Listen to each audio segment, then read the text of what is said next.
Come to smoke cannabis. Doctor say make a pop one of this. Make me fly like say I'm Aladdin. Come bring some kind melodies. Oh mama myself no do pass like this. So many things inside of my jeans. Slide down the beatings.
All right. Thank you for staying the distance, and apologies for the slight delay. I must apologize. Two of our chiefs from Zambia, who were all planned to come and join us, have been held up at the mining Indaba, not in the South African sense of the word, but in the logistical sense of the word. Just a quick word from me. I'm Ross Harvey. I run the research division in the Southern Africa office of GGA. And our big objective is to improve government effectiveness and empower citizens to hold their governments to account with a view to creating an enabling environment for responsible business to flourish. So we've spoken a lot this morning about responsible mining, and that's obviously a very complex case. But our objective in this research, as Skululukile put it very well, is to really help not only governments and civil society, but actually also private sector players think about how best to engage in a way that actually produces long-term value that can be shared as widely as possible for as long as possible without destroying the environment. So that's a difficult brief, but that's certainly our ambition. Our strategic ambition is to make sure that our research provides part of an evidence base from which policymakers and private sector players and civil society can ensure that when it comes to things like mining, a resource can be exploited, for lack of a better phrase, with maximal benefit to local communities at minimum kind of negative impact to the environment.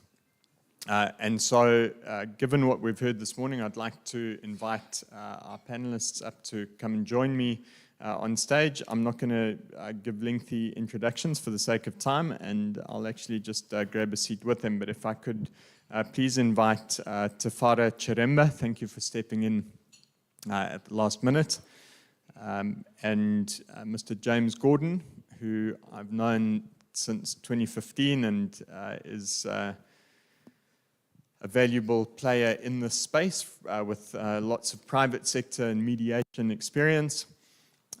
And I'd also like to invite Mr. Kurebwa Nomboka to come and join me up here. He is the president of the National Mine Workers Union of Zimbabwe.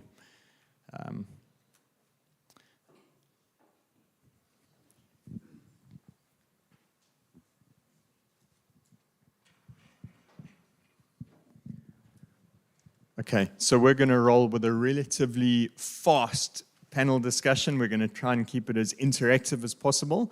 And then before lunch, and we will be out of here by 1. I know that you've got other commitments and so on. We're going to have a Q&A session with the presenters and the discussants. So I'm going to kick off just by asking each panelist to please introduce themselves in respect of your current role and responsibility in the space of responsible mining, and then we'll move to some questions. Thank you, comrade. I'm Kurebwa Nomboka, National Mine Workers Union of Zimbabwe, President.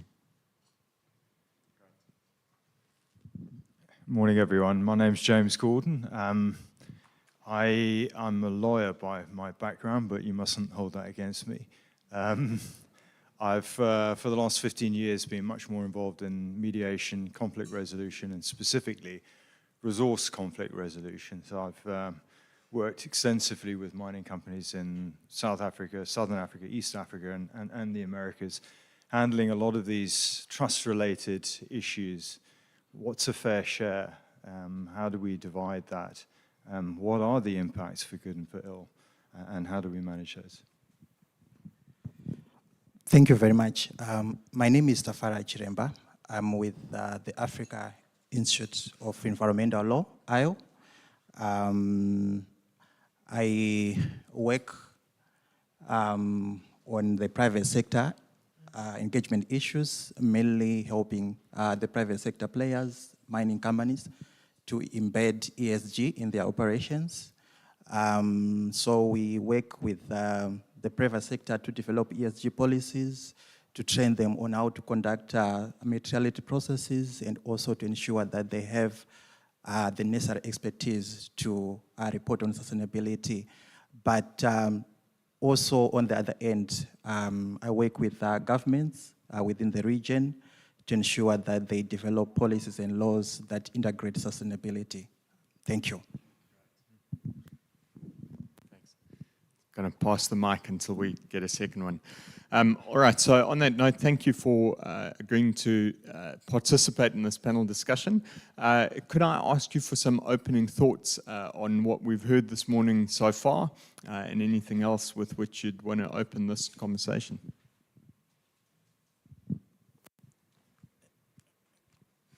Yeah, I would like to thank the panelists, and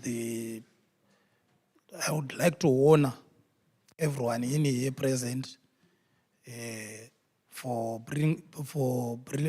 brilliant ideas and bring us all together in this room to discuss and push forward the agenda.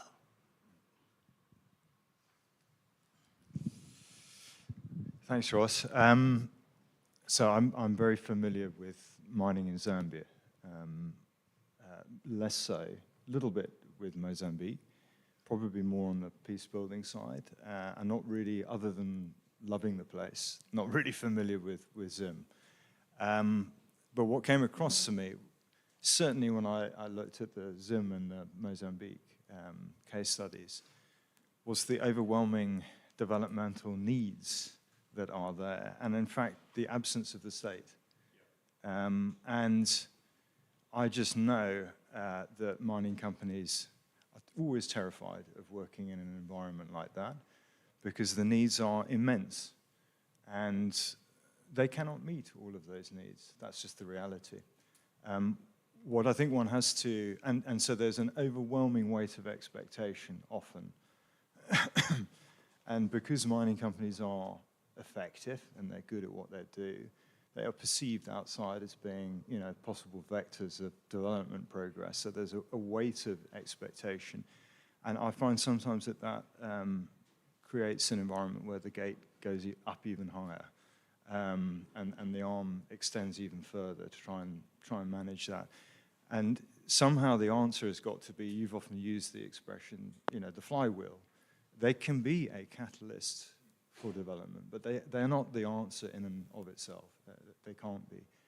And so, yeah, I suppose that's what really came across in different ways.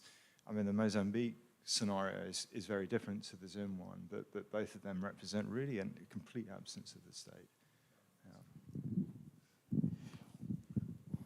Yeah, so thanks very much. So in terms of my thoughts on the discussions that we had earlier on, I have three opening points. The first one is around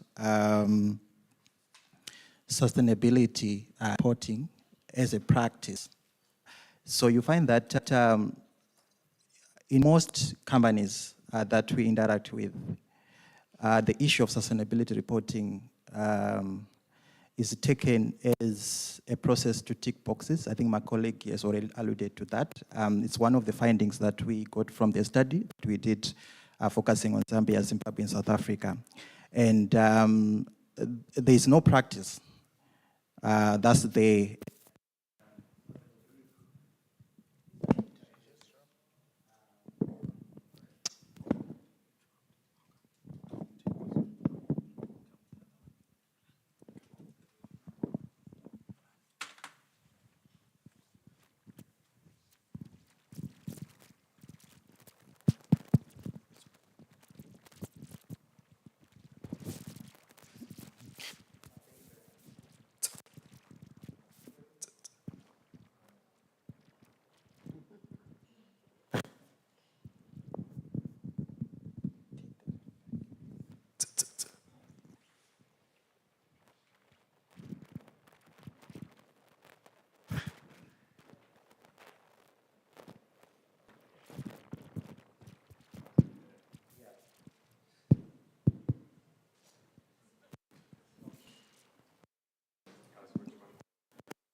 Seems technology is failing us, but it's now working, right? Yeah. So I was talking about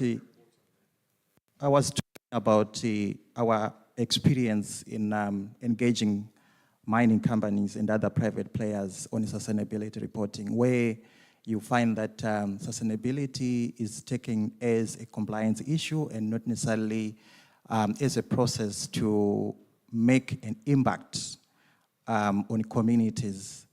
Sustainability is not taken from a competitive advantage. You find that companies, they do sustainability reporting as a way to comply with regulatory requirements.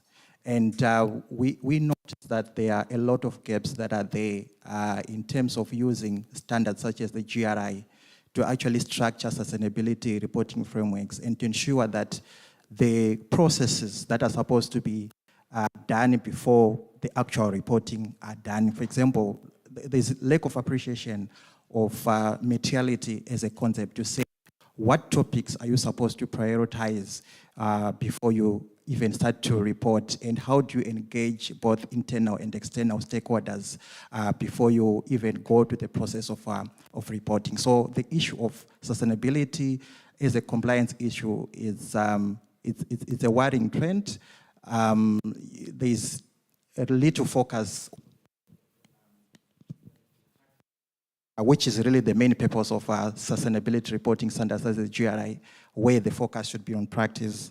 Then the other important point to highlight is the role of government policy. I think we mentioned in our study that in most of the countries that we are operating in, there's no clarity in terms of the standards that mining companies are supposed to comply with in reporting on sustainability. In my case, in Zimbabwe, for example, of course, there's a talk of a sustainability policy where the government is trying to create standards for the mining sector to comply with.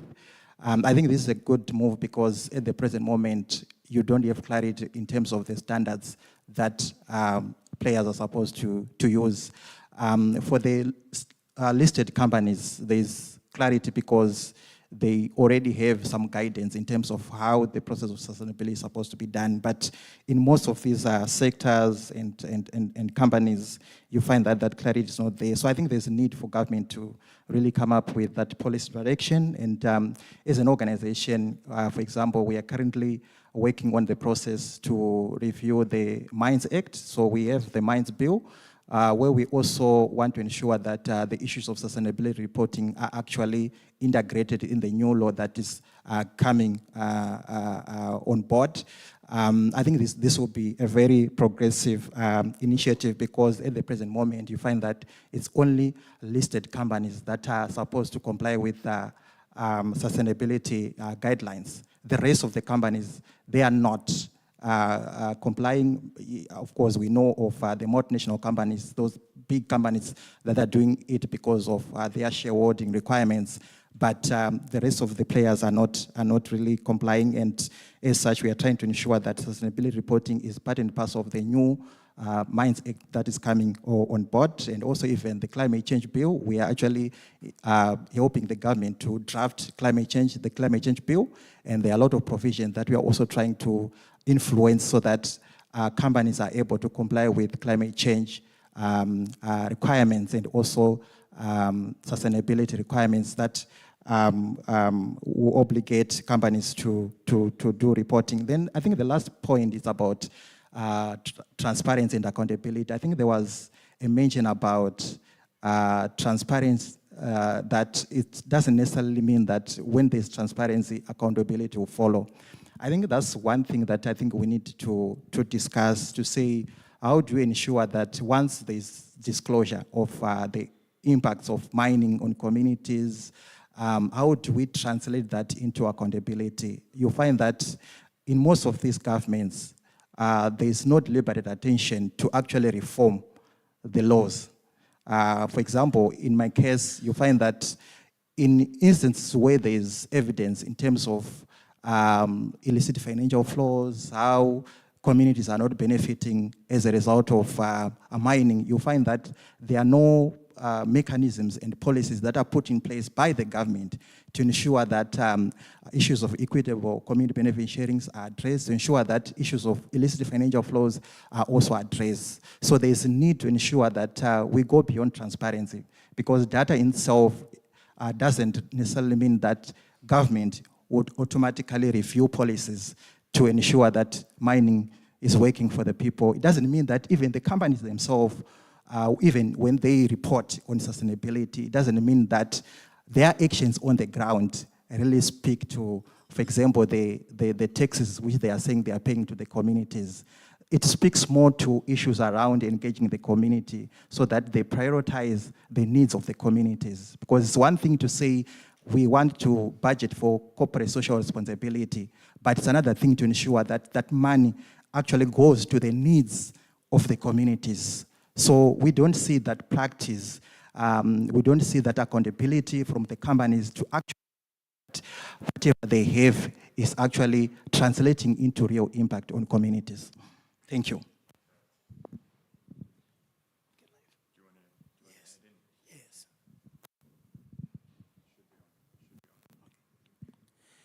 In Zimbabwe,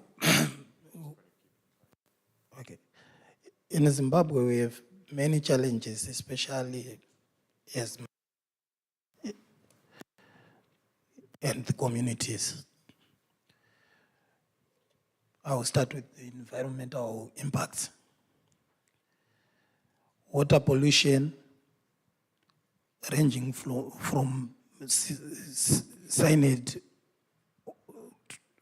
caused by heavy metals, land degradation, air pollution, unfair labor practice, poor remuneration, human rights violations. Workers are being beaten or killed by the Chinese, mostly the Chinese miners. Companies reporting false on community development, e.g. Bikita Minerals. This affects ecosystems, agriculture, and community health. Artisanal mining also exacerbates these issues. In Zimbabwe, we are facing a lot of illegal mining activities perpetrated by the Chinese investors, local mining syndicates, artisanal miners. All these highlighted above has resulted in the pollution of water bodies which are used by humans, domestic animals for consumption. We have a recent case in the northern part of Zimbabwe, Shamba district, Magagao farm, Mashonaland Central province, where 20 cattle have died after drinking water contaminated by cyanide. There is also massive land degradation where huge pits are left and are not refilled after mining activities.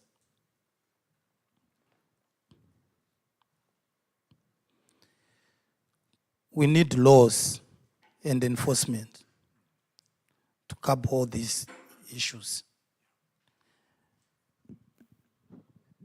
Yeah, thanks very much, Kurebo. So, James, I wonder if I could just come back to you on this for a second. You know, in the absence of the state, the overwhelming development needs, what you don't want, as you said, is for mining companies to become the kind of de facto service providers and the perceived kind of purveyor of broad-based development kind of forever. And so in that context, it would seem to me, I mean, just to be provocative for a moment to all of us, that reporting standards are great, but reporting in and of itself isn't going to solve some of the knotty structural problems that occur in both in the absence of the state and in the context of like the demand for the mineral being quite volatile often. And so kind of the incentives animating investment are not often completely congruent with long-term development needs per se. And so in your experience, you know, how have companies who've done well in this space managed to navigate, and those who haven't done so well, maybe some lessons learned that they could maybe do better, or that others could learn from? Yeah, I mean, I think those that do well are those that are not necessarily buying a distressed asset and trying to sweat it for a short period of time, but are looking at a 30-plus year life of mine. So in Zambia, in fact, obviously the example here was Kalumbila, but actually that's an amazing example because, I mean, that was an investment by First Quantum, I think made about 10 or 15 years ago. And it wasn't just the building of a large open pit mine, but it was, they spent $200 million on building a town. So nothing to do with mining other than a vision for ensuring that something was left behind and that there was infrastructure there and an understanding that it could service not only the Northwest province, but across the border into the Congo and the Congolese mines there. And together with the town, an investment hub as well, so very much the idea of bringing in suppliers to set up business there. So it was a vision, and it was truly visionary. I mean, I don't think in my experience anyway, have not seen mining companies do something like that. So that to me is a mindset that says, I'm here for the long term. And it is, even though, of course, there's absolutely a bottom line to what they're doing, and there should be. They're not going to be around long if there isn't. But I think it's when you're looking at organizations that either by the type of investment that they're making or the mindset that they apply have got that kind of multi-decade lens, then you're going to see, you know, potentially positive results. Or you can see initiatives like that which are different, out of the box. As you've just said, I mean, that's with gold and the way things are evolving there, it is very short, and we don't have no idea for how long the gold price will be where it is. There's definitely lots of incentives to chase short-term money. But I think to your answer, to your question, that's the distinction in my mind. You know, are you seeing people who've got, you know, are genuinely saying I'm here for the long term? And I suppose with First Quantum, they've now got a couple of assets. They've already been there 20 or 30 years. They're part of the fabric. You know, so they've recently, a couple of years ago, built Enterprise, which is a nickel mine. You know, and you're immediately thinking, well, you know, this is an investor that's part of the fabric and is here for the long term. There will be many examples of that, I'm sure, elsewhere. But I guess that's probably the distinction, isn't it? That's great. I mean, I love that. I think that's super insightful, you know, having a good quality ore body, a vision, a particular kind of mindset, a multi-decade lens. And that actually kind of supersedes political time cycles as well, you know. So companies with a long-term vision can actually sustain themselves through the politics of the moment that are often pretty tricky. Right. Yeah. Because you don't know when you invest, right, what the commodity price is actually going to do. It's a relatively small portion of your kind of upfront equation as to whether you invest in a location or not. Tafara, I wonder if I could come to you just on Zimbabwe. Do you see any good case examples of operating in a kind of slightly different context to Zambia? I mean, as far as I'm aware, First Quantum aren't doing Kalumbila type things in Zim. So are there kind of best case examples that we can look to in Zimbabwe where there's not just good reporting, but actually good practice and a vision, a kind of multi-decade lens that James was talking about? Yeah, so thanks for that question. Yeah, indeed, I think if you talk about Zimbabwe, you find that there are a lot of gaps that are there, especially around transparency. Unlike Zambia, Zimbabwe is not part of Extractive's Industry Transparency Initiative. which is a global revenue transparency standard. So you find that the challenges that we have around disclosure of information by companies, by government, and also by government agencies as well. You find that we are still lagging behind in terms of that. In terms of some case studies, I would want to talk about what has been happening in the gold sector. I think this is something that we have already talked about in our study,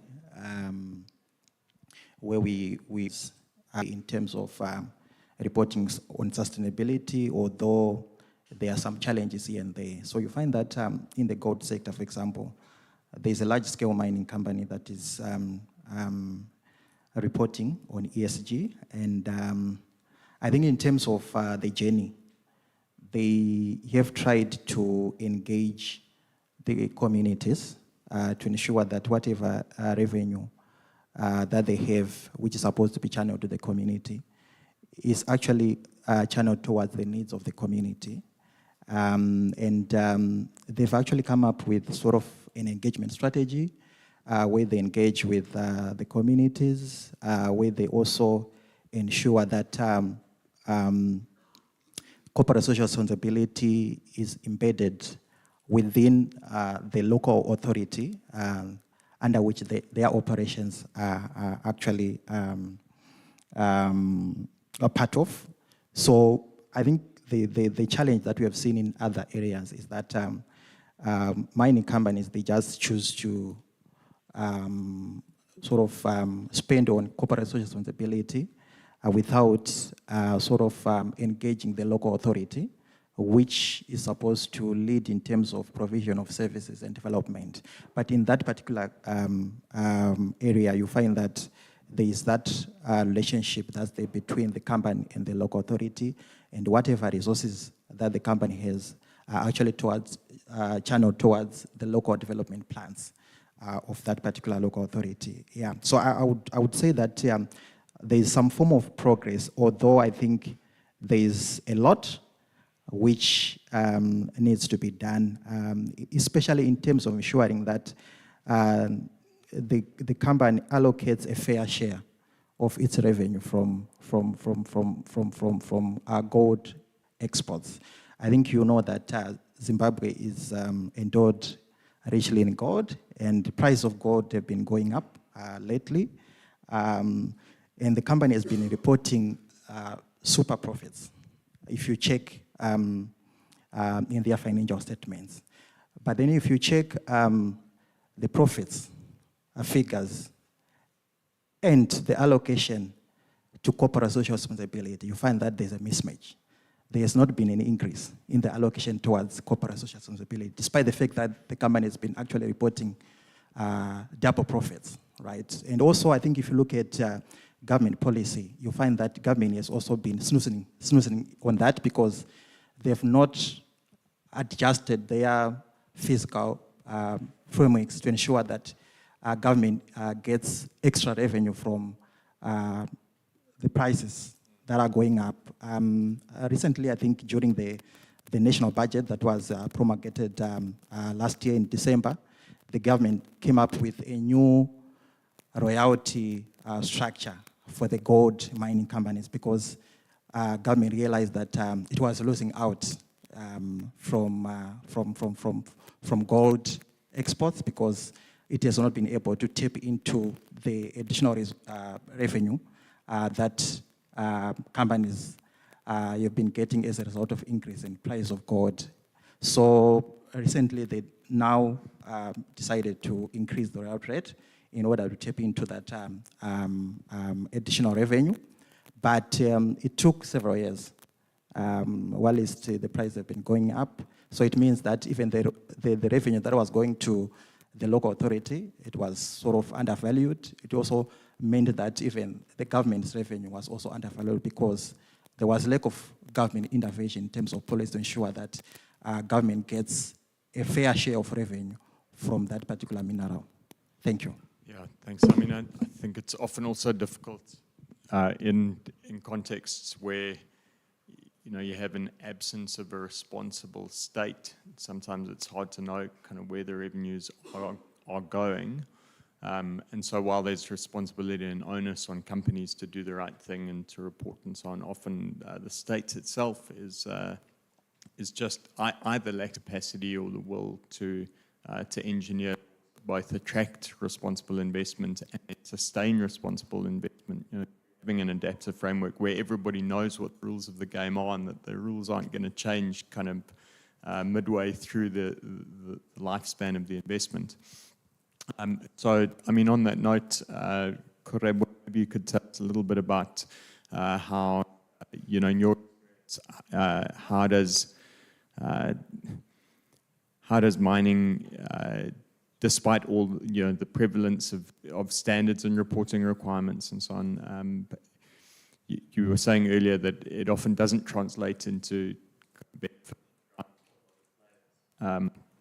How do you have any recommendations as to how that could change? How could reporting requirements actually translate into kind of the phrase that was used earlier was into the DNA of how companies operate, and would that change the way that labor was treated and so on? Or does it all come down to what you were saying earlier? The government needs to just, come to the party.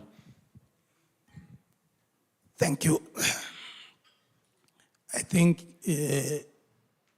as Zimbabweans, as people, as the communities, we must now push further and make sure these companies, if they don't want to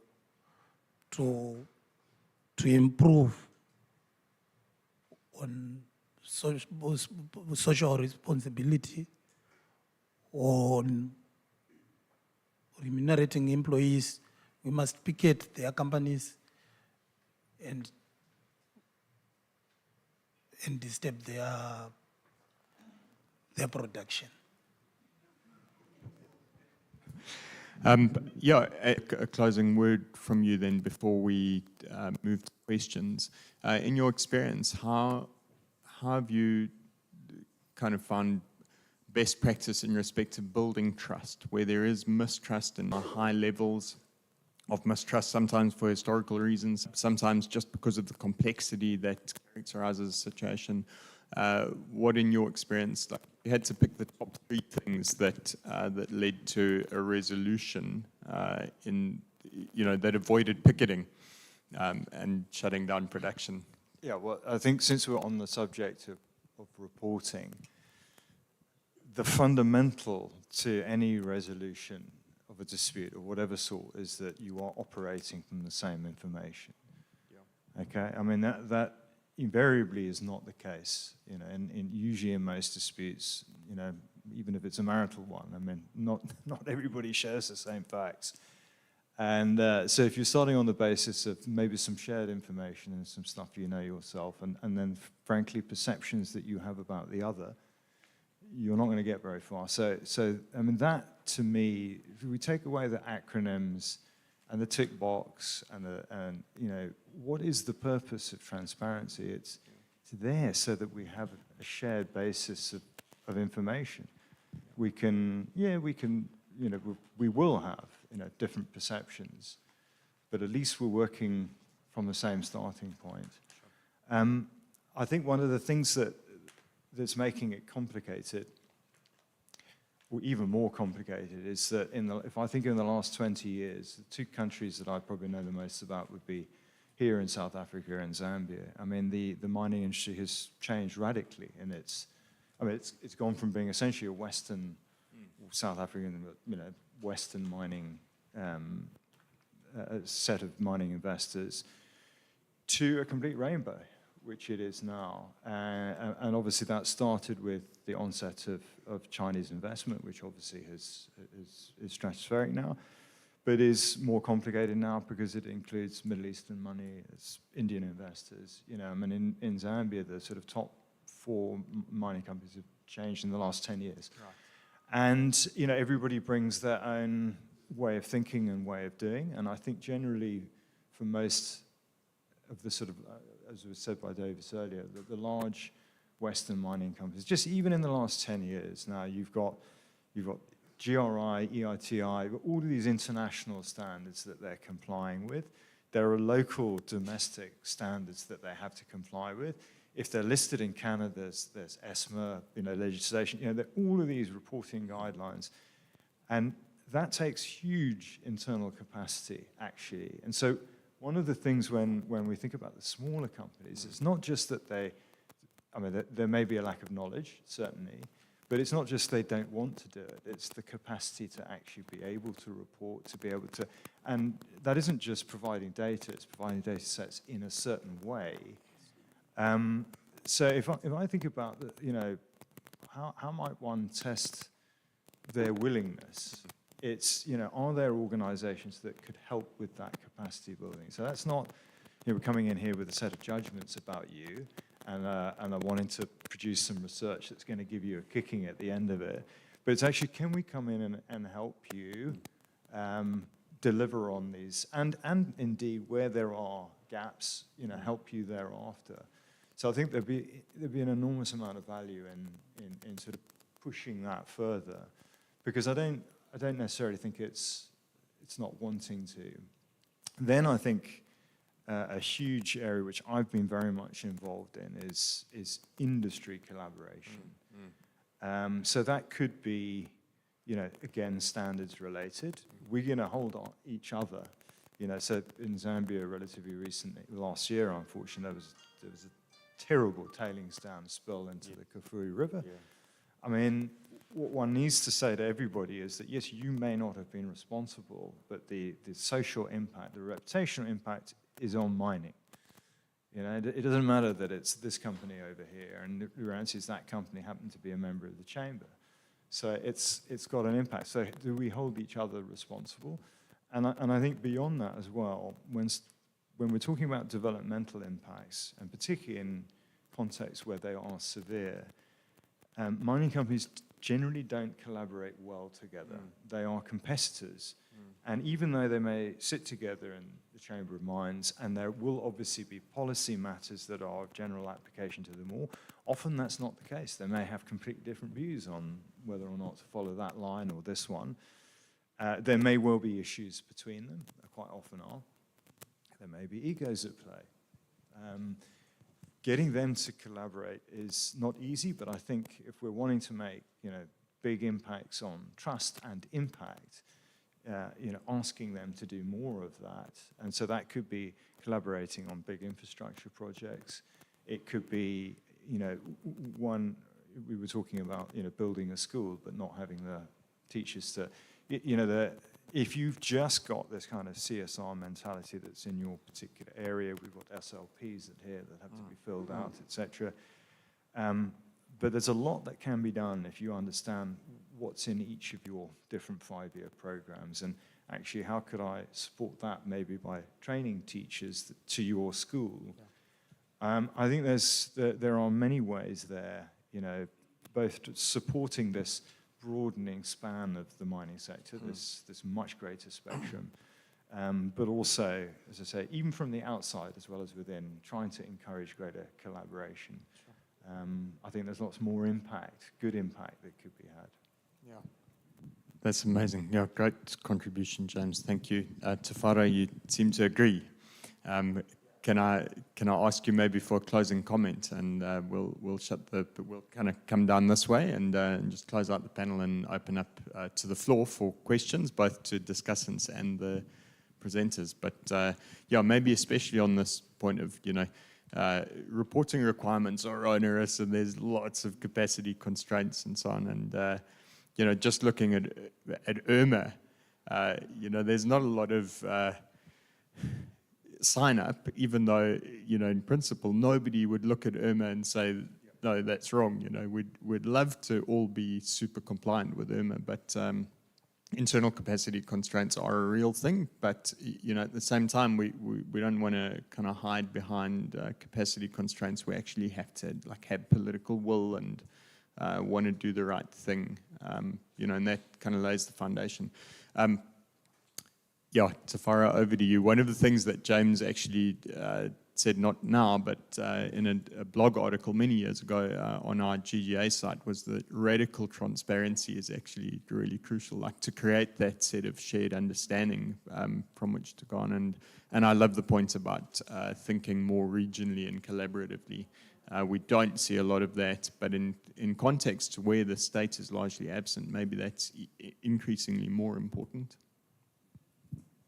Yeah, thanks a lot. Yeah, I agree in terms of the need to collaborate, especially the need to collaborate with government institutions, the private sector, as well as regulators, because I think there are quite a lot of standards that are coming on board, but the issue is around contextualizing some of the standards to ensure that we have standards that resonate with our specific context.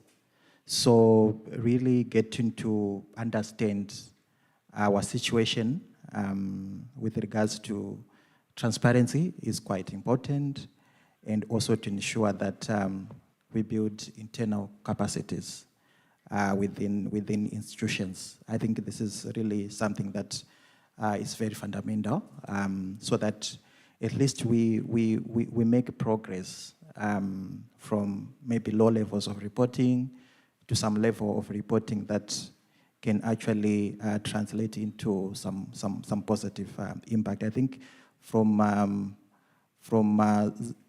Zimbabwe's side, you find that even if we are not a member of EITI, there are a lot of discussions around developing minimum requirements. I think David spoke to that.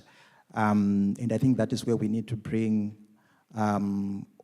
this discussion to say how best do we ensure that we integrate GRI, for example, in the different policies that the government is actually trying to come up with. How to ensure that we come up with those minimum requirements for companies to comply. So I just want to agree that collaboration is the best way forward. Thank you.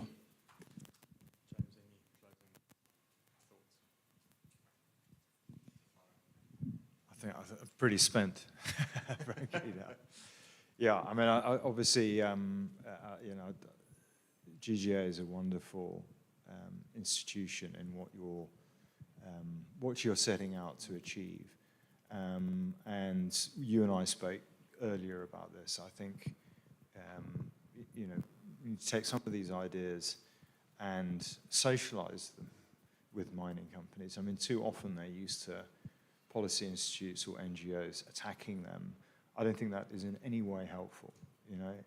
If you want to be part of the solution, you've got to work with these people. They're here for the long term. And it's important that, we both acknowledge the positive impacts and work with them on the negative.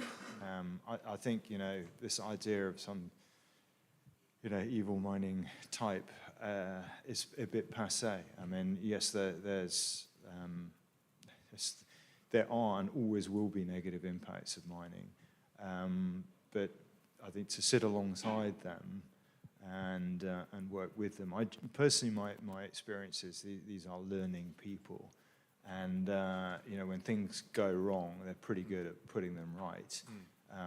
But the most important thing is to make sure that the doors don't go up, and that they don't get defensive. So I mean, I would obviously love to see GGA doing as much of that as possible, taking these ideas around not only good governance from a government side, but also, how can they improve not only their impacts, but how can they see this as being part of their immediate interests as well, right. And sort of putting an arm around them, as it were, and saying, let's we're not being overly critical here, but let's see if we can help improve the impact that you want to have. Yeah.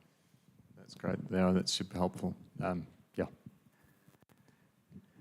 Korebwe, do you agree? Yes, I agree. Thank you, comrades. But as well, I would like to put this into your attention. As National Mine Workers Union President, on the date above, 12 October 2023, I wrote a letter to the Ministry of Mines, Ministry of Labor, Ministry of Labor, and all the government officials complaining about these issues. Nothing came. 17 November 2023, I did the same. Last year, I wrote a petition to Parliament and to the Chinese embassy. No joy. So my question to the whole world, are we supposed to just complain, sit down, and do nothing? As employees, we are getting peanuts. We are getting salaries below poverty datum line. Metal prices are high. We are demanding only 1,200 USD for the shop floor level employee. No one is agreeing to that. No PPE, protective clothing. Some people are working without. Zimbabwean employees, especially in mining, we are under siege. Sure. We can't breathe. I mean, thanks very much. Appreciate it. I'm going to leave that here.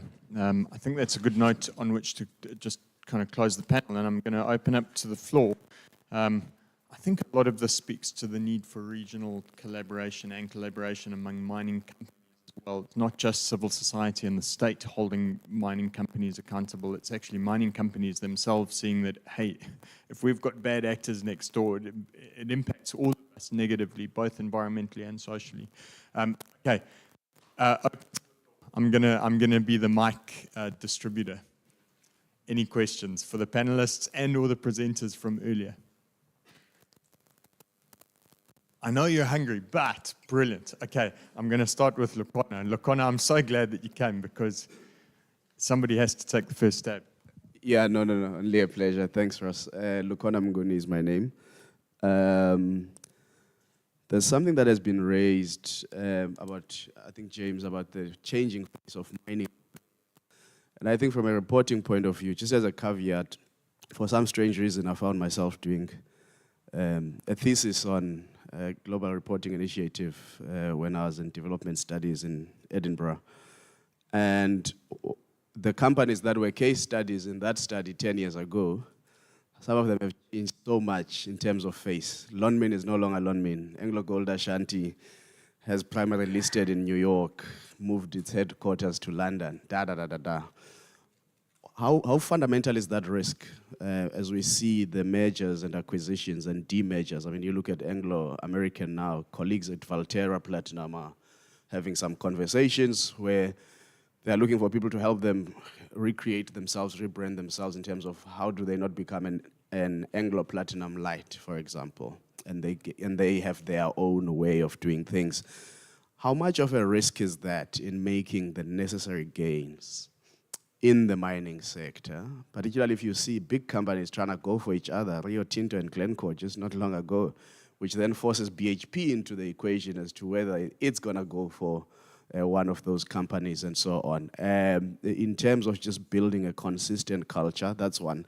The last question is, do we now know who needs to be reporting on what when it's quite clear we are back at a scramble for resources with critical minerals and metals, where governments actually now are not the ones facilitating as regulators, they're actually deciding who's going to mine what where, to a point of wanting to invade even the cold, icy Greenland as a reality. Then who reports there? I mean, mining companies that do work there, they've got political cover. How do we expect them that they'll be able to report properly in the things that we want on sustainability? Thank you very much. Good morning, everyone. My name is Kudzwai Gokova. I work for the Southern Africa Resource Watch. I am based in Zimbabwe, but we are a regional organization, so I do have the privilege to work across the different Southern African countries, including the ones listed over there. I think the research that was conducted was quite interesting to me. And what I've noted is that in the different countries, we have policy abundance, but impact scarcity. So the policies that we do have are not translating to grounded realities. And I've been thinking, just sitting here, how do we come together as civil society organizations, as communities, as different actors in the mining sector? How do we come together to ensure that these policies translate to sustainability, to economic benefit, and to improved infrastructure? I think it goes beyond just simplifying the language for communities, but making sure that the benefits that are in these policies, the benefits that are listed in these ESG guidelines are tangible for your most marginalized, so are tangible for women, are tangible for youth, are tangible for rural communities. And this goes down to access to information, which I think is very important. And so I guess my question is an open one, maybe a reflective one, to say, how do we ensure that mining revenues translate to infrastructure, translate to service delivery, translate to livelihoods? And how do we ensure that we have tangible indicators when it comes to employment in the mines, or remuneration, as was being spoken about before? So I guess that's my question, just open to the floor. Thank you. Great. I think probably best to take a response on those two, because they're both quite loaded questions. Can we do that? Maybe James, you kick us off, and then we'll go to some more. I always find it very difficult to remember. We should actually do one at a time. Yeah, well, I think there was a very interesting point, that first question there on, things, the mergers are a reality, and I suppose on the one side, you're wanting an investor with money, not one that's struggling. So I suppose these things are naturally happening, and they're just a commercial reality. But what will happen as a result of that is something I've seen already for many, many years, which is that, you know, on a community side, so people that live around an operation have long memories of things that have happened over, you know, often decades. But you'll see management on the other side that don't. And it's not that they're sort of willingly forgetting, it's just that there is no institutional, often there is not, particularly on those matters. There might be about the mine plan, well, there will be about the mine plan, but often on matters of social sensitivity, you know, who was living here, who was where graves may be, who was relocated, I mean, relocations perhaps, but historic relocations. There just isn't the same memory, and that can come across as incredibly disrespectful. What does one do about it? I mean, that's something that I find myself often saying. We need to be pretty thorough and not just be dismissive about what's being put over here. I mean, it may be that there is some, not necessarily exaggeration, but, you know, stories can evolve over time, but we need to be absolutely certain that when people say this is what was committed to, that there's either a record of it, or if there's no record, we need to be at least respectful that that may well be the case. So I do worry that that is going to become just a repeating function of companies being continuously bought over. And I see that's a big problem. Yeah, it's super helpful. Any takers for the second question? How do we get civil society to actually... Thanks. I will try to take that. It was also very loaded. I think for us, what we are seeing on the ground is that I think from a policy perspective, we need to work with governments. The quality of investors is also very important. You find that in most African countries in the region, we are so desperate, I think, as countries, to just say, I've got a 2 billion investor coming to the country. So you find that our governments, they rush to the media to announce these billions of investors coming to the country without looking at the quality of the investor. Because we are looking at the political narrative, then the issue of sustainability. How solid is the investor? Because if I'm a country and they reported 20 million investment, you say, you are not working. So our politicians, they want to run with the political narrative of these big numbers without looking at the quality of the investor. And now, because of that, then they come in, they just focus on extraction, extraction, extraction, without caring about the environment, without caring about sustainability. So I think there's a role for us as a society to work with our governments, our investment promotion agents, to give them capacity. How do they do investor due diligence to ensure that you at least attract investors who have got a long-term view in the country? By doing that, it's a journey. It won't happen overnight, because already on the ground, we already have some of those investors that you're talking about. How can you put minimum standards in the sector? More often than not, in the region, the focus is on the established mining companies. But the real damage is not done by these big ones. I'm not saying they're not bad companies, but I'm saying on the ground, the most atrocious, like you were saying, things are done by some of these small companies who are not accountable to anyone than themselves. So I think we need that holistic approach to say, at an investor attraction level, what kind of investors are we looking for as a country, as a region? When they come, what are the guiding principles that guides their day-to-day operations? I think we hear a lot about our colleagues from the East, how terrible they can be. But I don't think it's their problem. It's the framework that they're operating under. Surely each country has got its labor laws which are very clear. Why are they not implemented? Why are these investors seem to be operating above board? Again, you then look at the quality of investors, the issue of vested interests, elite accumulation by these politicians. It also comes into party. So I think we need to really look at the whole cycle of what kind of investment are we looking for as a region. Thanks. Thank you very much. I think you have touched a lot of what I had to raise, but it's important to stress this. We will find that the same company is investing, is mining in Europe, but then when it comes to Africa, the mining environment is quite different. Now, what is the problem? I'm trying to find these similarities of the challenges that these African mining countries are facing at our region. Yes, I understand that, but mining as such is one. The risks are the same, either in Europe or in Africa. Now, why these gaps?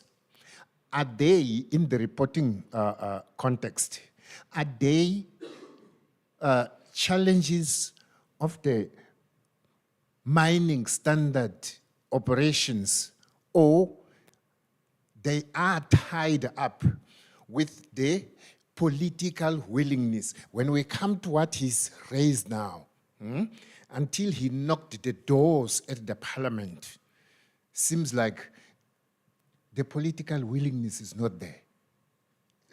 This is what I just wanted to stress up on what you have said. Thank you. Any takers on the political will question, and then Douglas, I'll pass to you.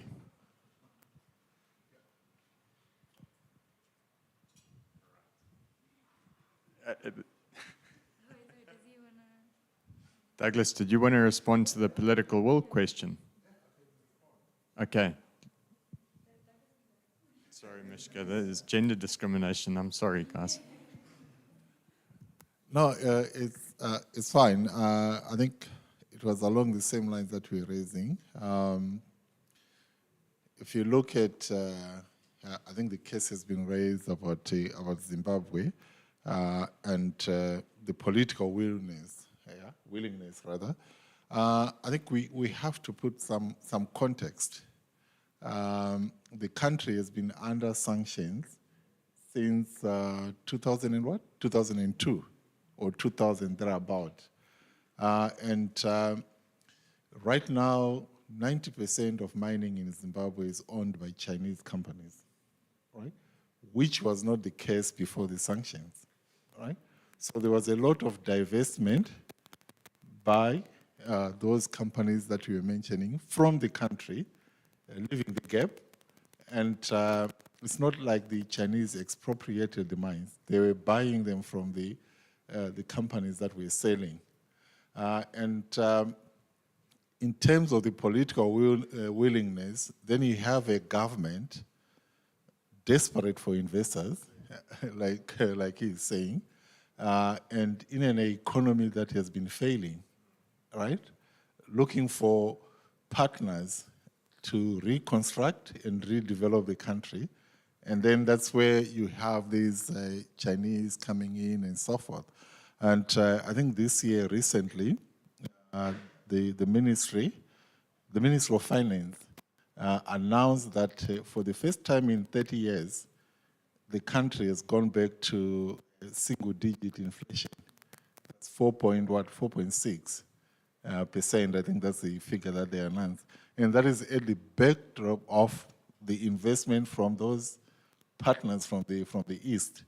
So that political inaction seems to be very deliberate because of the context the country's economy has been operating for the past 20 to 30 years. So turning a blind eye,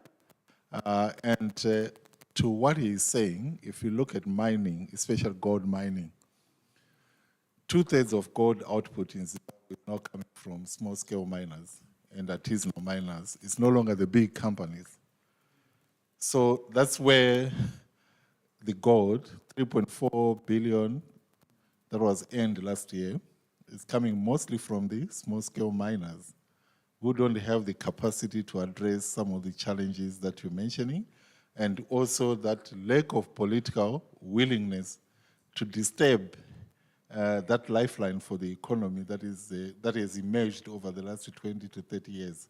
So I want to look at it in that context of where the country is coming from, and probably the deliberate actions that the government had to take to try and revive and reconstruct the economy.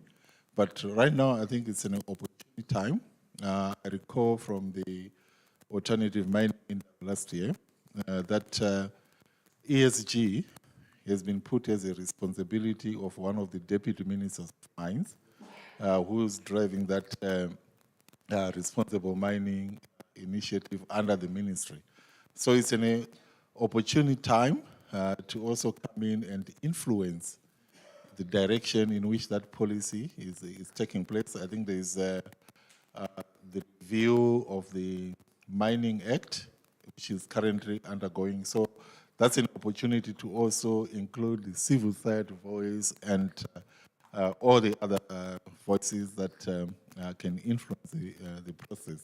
I don't know whether I have responded to that, but I think we have seen deliberate inaction, and because of the inaction of the previous minister and the complaints that were coming from stakeholders, I think there was a reshuffle, which was quite unexpected, where the post, especially because of complaints around environmental degradation, smuggling of especially lithium against policy that has been established, and then also mining areas and so forth. So I think everyone was. I think now it's a time where, as civil society, we can also influence what is happening. And I think David earlier on mentioned that we seem to be hearing more from the government in terms of trying to drive responsible mining and so forth. So that's That's it. But my question, before you take the mic,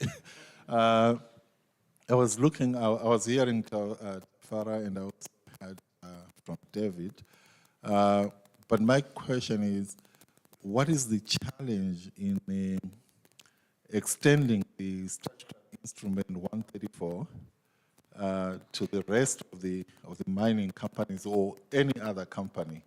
Because there's already that provision that is guiding the listed companies, but I don't see any reason why that can not be extended to any other business operation that is taking place in the country. Thank you.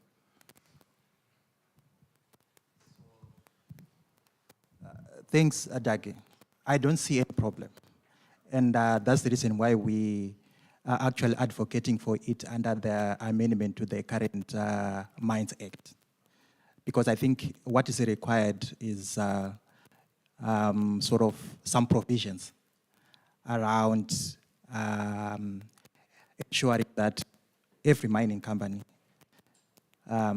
is supposed to comply with that framework. So we're advocating for a clause in the Mines Bill which says that mining companies are supposed to comply with sustainability reporting standards. And I think we have an opportunity now to help them to develop the minimum requirements that are guided by GRI, for example. Because after that, there's an opportunity to come up with the regulations to say, how do you do it? When we can reference the GRI, because the stock exchange listing requirements, they mention GRI or any other that is within the sector. Yeah, so there's that. We need to write on that. Useful. All right, Mishka. Thanks. Yeah, so I think from my relatively new experience in the sector, something that I've identified as pressure points that we should be talking about a bit more is firstly the power dynamics that are occurring between the engagements of these stakeholders. I think theoretically policy speaks to certain assumed levels of power, when in reality these mining companies have so much more power when in relation to governments, especially I think in the African context. And then given the fact that in the African context there is really low capacity to even understand the terms that they're having to engage in, I think that's somewhere that we kind of see this drop in this is compliance and framework versus this is implementation. So yeah, basically, when you have a mining company who their revenue exceeds some country's GDP, how does the government then go to that company and say, this is how we're going to hold you accountable to not meeting these standards, not getting the on-the-ground implementation happen? I think from the engagements that we had in Zambia, it came out that sometimes mining companies will threaten to leave the country entirely.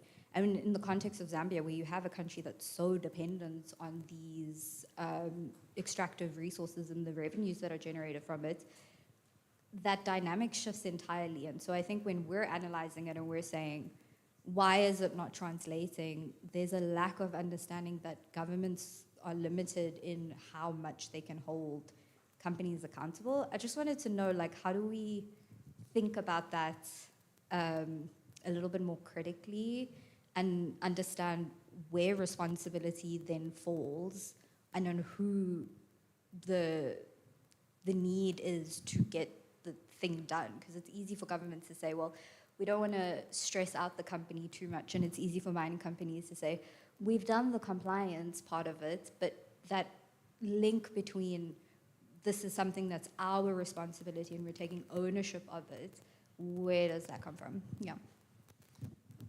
Great. Oh my gosh. Okay, guys, I'm stuck between a desire for stakeholder discussion and lunch. So I'm going to take one more question, if that's okay, and then we'll call it a day. Sorry. Thank you so much. My name is Peli Sankomo. I'm a development economist. I have two things that I want to raise. I think the first one, the issue around lack of political willingness. Are we dealing with lack of political willingness or conflict of interest amongst people who sit in public office? And I'm writing really on the back of also the speaker who is just saying other mining companies have larger balance sheet that are double the GDP of the country. So in essence, what kind of bargaining power do politicians have? But also the second issue is that data has shown that almost 38 countries in the continent have not developed or have not revised their mineral strategy for the last 15 years. So you can imagine the discourse of your policy that is 20 years older versus a very dynamic commodity sector across, and it's not consistently regulated. Also fundamentally, the capacity within the public sector to actually make it sure that it consistently updates the minerals policies to make it sure that it actually, the country derives much better value than it currently does. Thank you. All right, great. Any attempted answers from either researchers or panelists? Okay. I'll have a go. Go for it. I agree that mining companies are all powerful and governments are not. And I'll just give you some obvious examples. Look at what happened to Barrick in Sahel. Look what happened to them in Tanzania. Look what happened to First Quantum in Panama. There are many, many examples. All of those are incredibly self-harming things, by the way. There's no easy answer to it at all, and that's a whole bundle of mess. And in Zambia, look what happened to Vedanta and Konkola and Glencore and Mopani. If they want to, governments can exit an investor legally or illegally. As I say, in all of those cases, it's been incredibly self-harming, damaging to both parties, to the investor and otherwise. And I think the way to maybe look at it is that power is very different. But power exists in civil society, power in a way that it absolutely didn't 30 plus years ago. Our ability to communicate now and move research around and engage with people has completely changed.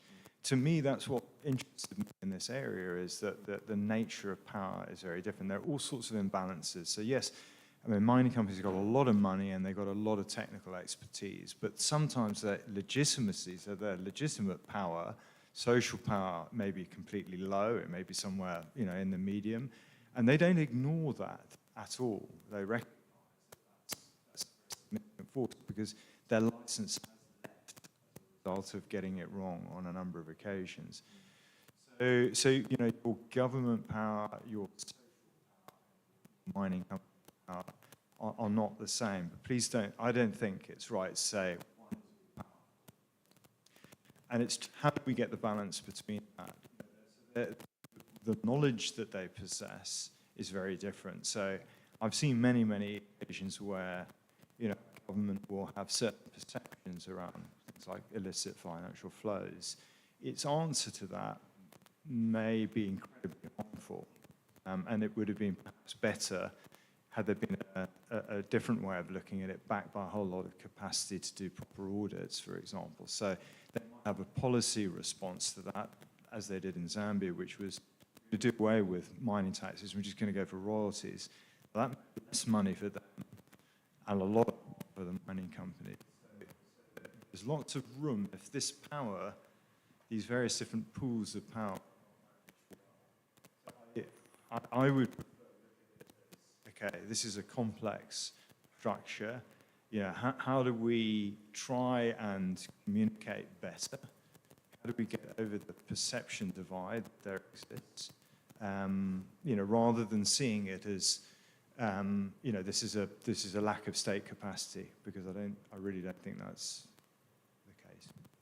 Yeah, that's super helpful. I think it's extremely helpful to look at power through different lenses or, different types of power interacting on different levels. Okay, Doctor, sorted. Okay, all right, you're the last voice, and then lunch. Quick one. Is there anything that can be done in terms of bankability to de-risk projects so that they're more attractive? So that it's not a government against a big mining house, but several mining houses competing so that you get the best of what's out there? Policy or... Do you want me to respond or? No, I think what we're driving, especially with the standards, the GRI standards, and I must say, one of the main user groups of the data generated through reporting are the investors, right? They are the ones who have emerged as being more attentive to looking at ESG, its competitiveness, and embedding ESG in their capital allocation. So I think the investor group is pretty much emerged as the main users of this data that we're talking about. I think when it now comes to competitiveness, I think we have to, I always say this, that as a continent, we are not attracting much investment. We talk a lot about investment, but as a continent, we only attract probably less than 4% of the capital that is out there. The perception of risk remains high because of all the issues that we have been discussing since morning. How do we use these standards, these initiatives, civil side pressure, and so forth, to change that perception? Because as long as that perception of Africa being a high-risk destination for investment, we will still not attract the investment that we are all dreaming about. We will still attract, what was he calling them? The quality of investment and so forth. We won't get those from Wall Street or whatever that we are all dreaming about, because we continue to have these impacts, these issues that continue to weigh down.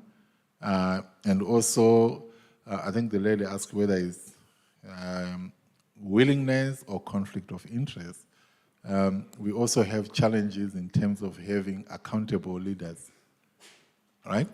Our leadership is really not to that level that would satisfy the investors for us not to be seen as risky destinations for their capital.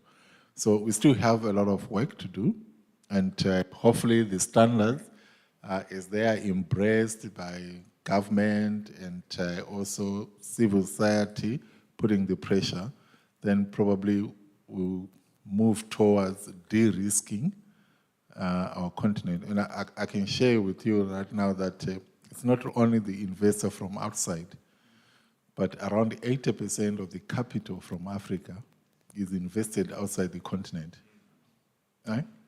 So that also tells you that even the local investors from the continent perceive us as a risky destination for their capital, and they would rather invest outside.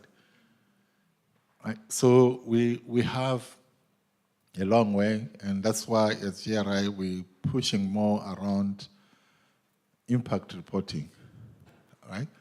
As a way of helping companies and stakeholders to address some of these challenges. And hopefully the standards will not only be used by the companies, but they also provide a platform for civic organizations to hold companies accountable. But in short, I think we still have a lot to do in order to de-risk our countries in order for us to attract that investment. And I think the investment that we are seeing is because of the need for critical minerals, right? Which has emerged because of the need to transition to alternative energy sources and so forth. In the past, 10, 15 years, that investment was silent. But as we now move towards more the critical minerals debate, we're seeing more and more investment that is coming in. And some of it is even more deliberate to say we are looking for these minerals, whether they are in Greenland or whether we have to go to another countries, but that's what, but the long and short, we still have challenges that make investors withhold their capital to invest on the continent, and we still have to address those challenges, starting with the leadership. Right? Let's have accountable leaders who are there to serve and not just to line their pockets and their families and so forth and so forth. And then to the question of policies, I think most of the countries in the region, they are going through a revision of their mining or mineral development acts. You look at Zimbabwe, you look at South Africa, and even at the regional level, I know the SADC mining protocol is being revised in line with the Africa mining vision and the Africa Green Minerals strategy and so forth. So there's work that is going on. I think the other challenge that probably I would want to highlight is we're not owning the data, right? Data is generated elsewhere, and we just push the narrative. If you look at exploration, how many countries have developed resources towards exploration? I think probably only Zambia, which undertook like a countrywide exploration. I know for Zimbabwe, because I started in exploration, the data that we were using, it was mostly from the Canadians who undertook a nationwide geological, geophysical mapping of the country. And I can tell you Canada knows more about the mineral potential of Zimbabwe than the Zimbabwean government, right? So we also need to generate the data. And I think the narrative that we have also been following is that Africa, we have 30% of the critical minerals, and that percentage is not backed by any exploration on the continent, right? And 30%, we might think is being competitive. It means 70% of those minerals are elsewhere, right? And once those countries also invest in exploration and they start those discoveries, then that competitive advantage will evaporate from the continent. So we probably have a 10 to 15 year advantage that we need to maximize and ensure that these minerals deliver just and inclusive growth, as we're talking about. Thank you.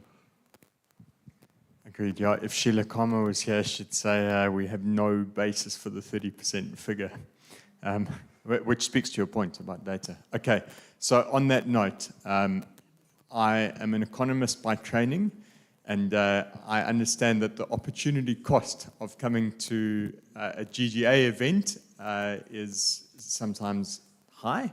You could have been investing your human capital elsewhere over this time, but you chose to come here, and we are really grateful for that. So thank you for coming. She didn't introduce herself properly. Okay.